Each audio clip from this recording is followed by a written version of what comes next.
Hi CSE takers, welcome to my channel. For today's video, let's answer this given problem. So the question is, if x is equal to 8, find the value of y in the equation 4x minus 2y equals 28.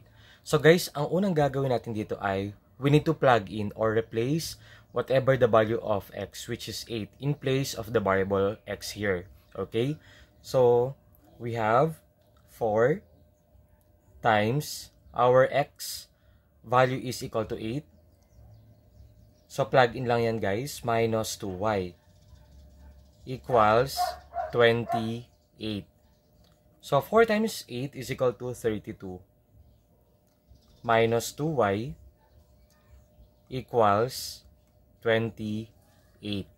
So, dito guys, ang gagawin natin ay very good. Combining like terms.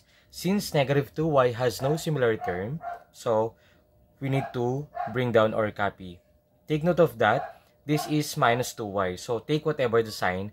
So, it will become negative 2y yan. So, kung ang given natin ay plus 2y, so, positive 2y to.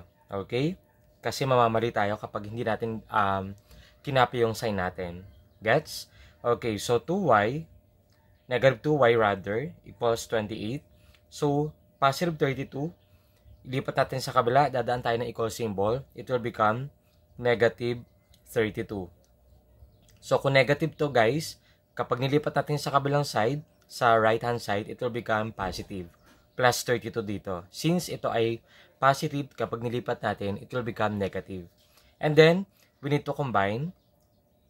So, negative 2y, just copy, equals, so, 28 minus 32, that is equal to negative 4. Very good. Okay, so, para mawala yung negative 2 rito guys, ang gagawin natin, divide all terms by negative 2. Okay, nasundan ba ako? And then, so, makakancel out si negative 2. So, cancel this. So, y now is equal to, very good. So, y is equal to positive 2. Kasi, negative 4 divided by negative 2, that is actually equal to positive 2. Okay? So, this is the answer, which is letter B. So, how do we know if our answer is correct? So, by simply substitute the value of y in the formula. Okay? So, since your x is 8, 4 times 8, 32. Minus 2 times y is 2. But that is equal to 4, right?